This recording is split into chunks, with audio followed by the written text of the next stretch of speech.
Physics सुनते ही डर लगता है ना।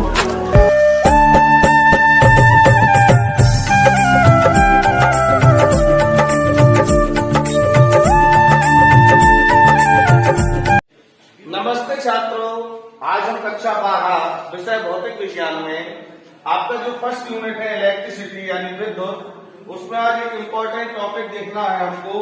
बहुत ज्यादा खास होने वाला है टॉपिक, इसको बड़े ध्यान से देखें। टॉपिक का नाम है प्रतिरोधों का संयोजन। तो आपकी जानकारी के लिए एक बात बता दें, प्रतिरोधों का संयोजन दो प्रकार से किया जाता है। एक श्रेणी क्रम संयोजन होता है और एक समांतर क्रम संयोजन। तो पहला पॉइंट होगा श्रेणी क्रम संयोजन और दूसरा पॉइंट होगा आपका समांतर क्रम संयोजन। एक चीज आप बिल्कुल स्पष्ट समझ लो, जब हमें ज्यादा प्रतिरोध की आवश्यकता होती है तो वहां हमारा श्रेणी क्रम काम में आता है, और जब हमें कम प्रतिरोध की आवश्यकता होती है तो हमारा समांतर क्रम काम में आता है। तो सबसे पहले हमारी हेडिंग होगी नंबर 1 श्रेणी क्रम संयोजन।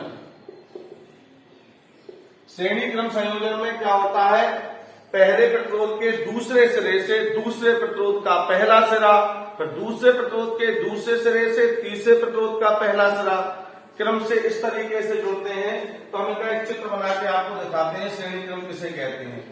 एक प्रतिरोध ये हो गया, फिर एक प्रतिरोध एक ही तार में जुड़ते चले जाएंगे, फिर एक प्रतिरोध ये हो गया। इस प्रतिरोध को नाम R1 दे दो, इसको नाम R2 दे दो, इसको नाम R3 दे दो। आप सर्किट कंप्लीट करने के लिए वही चीज, सबसे पहले एक बैटरी की आवश्यकता होती है जिससे हम सप्लाई दें। बिना बैटरी के सर्किट अधूरा है। सर्किट को ऑन ऑफ करने के लिए कुंजी लगाते हैं जिसको हम स्विच, ठीक है ना। सर्किट में धारा को कंट्रोल करने के लिए धारा नियंत्रक लगाते हैं, ठीक है ना, धारा नियंत्रक। और बस ये आपका सर्किट हो गया कंप्लीट। बैटरी को हम V से लिखते हैं, कुंजी को हम K से लिखते हैं, धारा नियंत्रक को RH से लिखते हैं रियोस्टेट की वजह से। करंट हमेशा पॉजिटिव टर्मिनल से जाती है, तो ये I यहां से जाएगी और यहां पूरे प्रतिरोधों में होते हुए I वापस लौट आएगी। तो ये हो गया इसका चित्र। अब आपको लैंग्वेज में क्या लिखना है, लैंग्वेज में आपको लिखना है माना 3 प्रतिरोध R1, R2 और R3 श्रेणी क्रम में जुड़े हैं, ठीक है ना।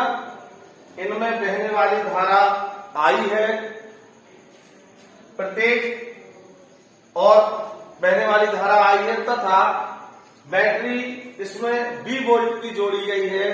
तो श्रेणी क्रम में वोल्टेज बढ़ जाता है, तो प्रत्येक वोल्टेज मतलब प्रतिरोध का वोल्टेज V1, V2 और V3 होगा। श्रेणी क्रम में धारा का मान समान रहता है। ये तो भाषा हो गई। अब चूंकि ये V वोल्टेज बटा V1, V2, V3 में, तो लिखेंगे कुल वोल्टेज। तो कुल वोल्टेज V से ही डिवाइड हुआ तो V इक्वल टू क्या हो जाएगा, V1 plus V2 plus V3। अब हम ओम के नियम से इनकी हेल्प ले लें, ओम के नियम से। तो ओम का नियम क्या कहता है, V equal to I into R। यदि कुल प्रतिरोध कैपिटल R है, कुल प्रतिरोध कैपिटल R है, तो देखो जरा V की जगह पे हो जाएगा I इंटू R, V1 की जगह पे होना चाहिए I1 R1, लेकिन I1 इसलिए नहीं होगा क्योंकि श्रेणी क्रम में धारा का मान समान रहता है, तो 1 2 नहीं होगी, I ही चलेगी। तो V1 की जगह हो जाएगा I इंटू R1, V2 की जगह का हो जाएगा I इंटू R2, V3 की जगह का हो जाएगा I इंटू R3। तो I इंटू R तो है, इसमें I हमने ले लिया कॉमन, अंदर क्या बचेगा R1 plus R2 plus R3, I से I कैंसिल। फुली फाइनली क्या मिला, R is equal to R1 plus R2 plus R3 डब्बा बंद, फॉर्मूला तैयार। तो ये हो गया हमारा श्रेणी क्रम संयोजन। तो छात्रों अब हम देखते हैं अपनी अगली हेडिंग। हमारी सेकेंड हेडिंग होगी समांतर क्रम संयोजन। तो समांतर क्रम संयोजन में आप देखो, एक तो पहले चित्र देखें तो इसमें क्या समांतर क्रम होता क्या, इसमें जितने भी प्रतिरोध होते हैं सबके एक सिरे एक साथ जुड़े होते हैं और दूसरा सिरा एक साथ जुड़े होते हैं। तो मान के चलो ये 3 प्रतिरोध है, एक प्रतिरोध ये हो गया, एक प्रतिरोध ये हो गया, एक प्रतिरोध आपका ये हो गया।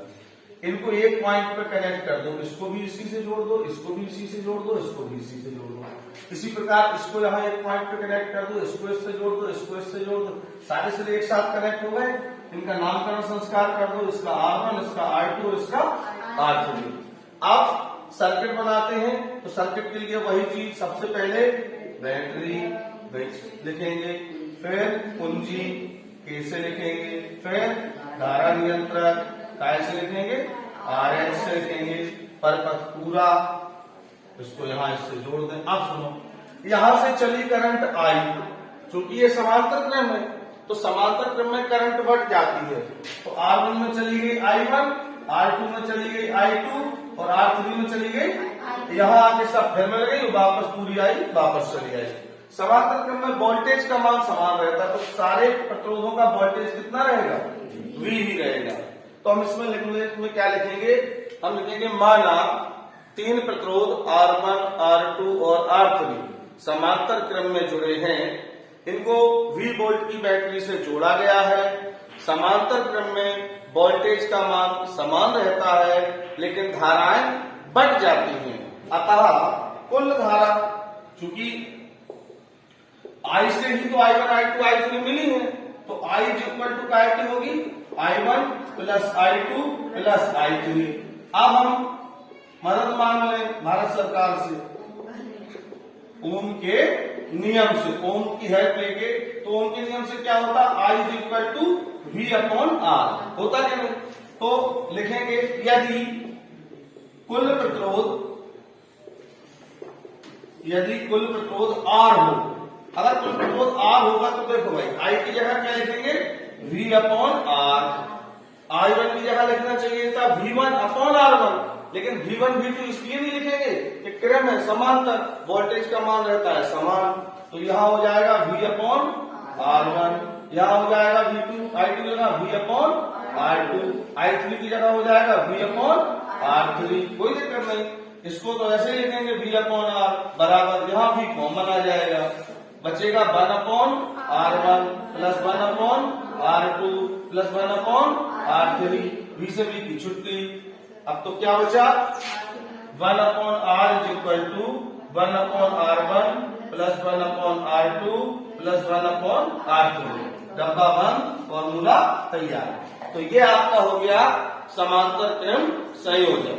तो छात्रों अब हम देखते हैं इस पर आधारित एक क्वेश्चन हमारा इस प्रकार से है कि यदि 3 ओम 3 ओम 3 ओम के 3 प्रतिरोध आपस में जुड़े हैं तो कुल प्रतिरोध ज्ञात कीजिए।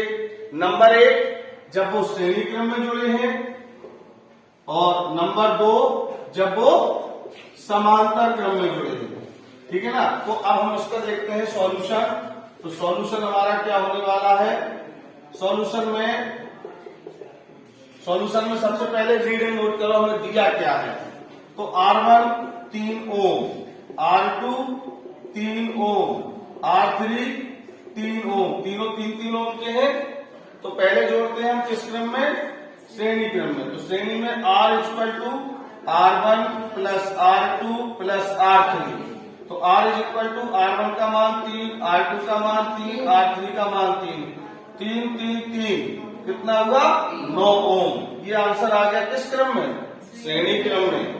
आप देखते हैं समांतर क्रम में, तो समांतर क्रम में क्या कंडीशन होनी है, समांतर क्रम में 1 upon R is equal to 1 upon R1 plus 1 upon R2 plus 1 upon R3।